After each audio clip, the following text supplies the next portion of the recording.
Vision qu'on peut avoir dans le mariage, Isabella. Oui, parce qu'une fois qu'on arrive à l'intérieur, donc dans le mariage, c'est là peut-être qu'on peut voir le vrai visage, peut-être quelque part de la personne avec qui on s'est mise. Et on se dit, bah oui, mais je ne pensais pas qu'il était comme ça. Et malheureusement, pour la société, on se dit, bon, ben, pour la société, pour la famille, pour la pression, on se dit, je suis déjà dedans, je vais faire avec. Peut-être qu'il va changer. Et voilà, le peut-être ne va peut-être jamais arriver. Donc, c'est ça aussi, cette désillusion-là, de voir le vrai visage de la personne. Après, bon, ben, comme se marier avec quelqu'un, c'est faire des concessions également. Bon, ben, ouais, voir ensemble comment faire pour essayer d'améliorer les choses. Ouais. Siro, tu nous as dit tout à l'heure que tu es divorcée. Oui. Est-ce que c'est parce qu'il y a eu une désillusion dans le mariage qui a fait qu'aujourd'hui tu es divorcée? Non, moi, en tout cas, j'ai eu un mariage très heureux. Je me suis construit dans le mariage. Ça n'a pas marché, ça n'a pas marché. Est-ce que c'est parce qu'aujourd'hui, ça va trop chez toi que tu as laissé la dame, peut-être? Non, non, c'était gâté même déjà. C'était de ta faute, non?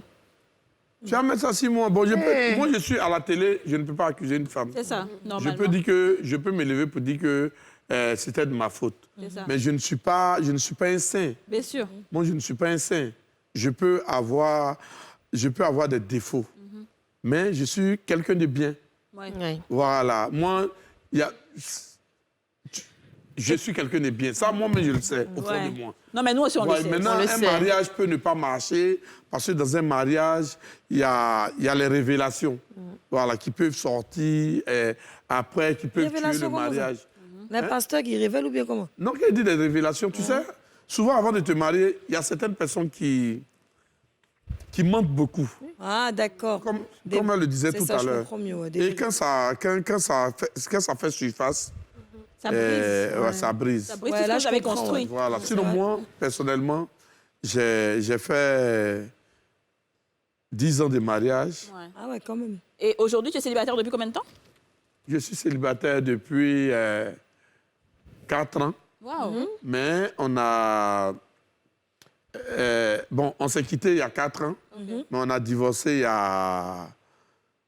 y a peut-être... Il y a 1 an maintenant. 1 an. Oui, mais on est tous ensemble. Si tu nous vois ensemble, tu vas penser que on est c'est mon meilleur. Vous êtes toujours ensemble? Oui, c'est mon ami, c'est ma pote, c'est voilà. C'est pas la guerre. Sans plus. Ah, c'est très bien.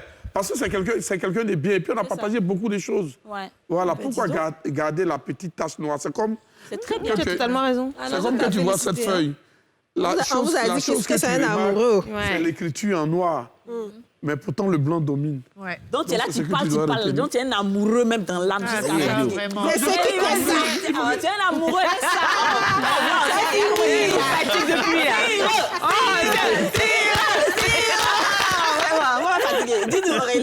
C'est vrai que dans la culture africaine, demande à ce que la femme quitte la maison de sa famille pour aller vivre chez son homme, mais pas avant.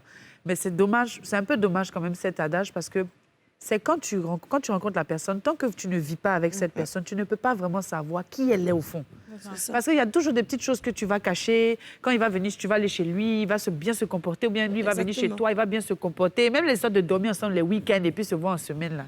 C'est pas la vraie personne. Effectivement, je suis d'accord. C'est quand tu es là tous les jours avec elle. Et c'est la réalité, c'est ça. Et moi, j'incite quand même à ces femmes-là à peut-être pas aller vivre chez cet homme-là avant de se marier, mais de regarder, de lire entre les lignes.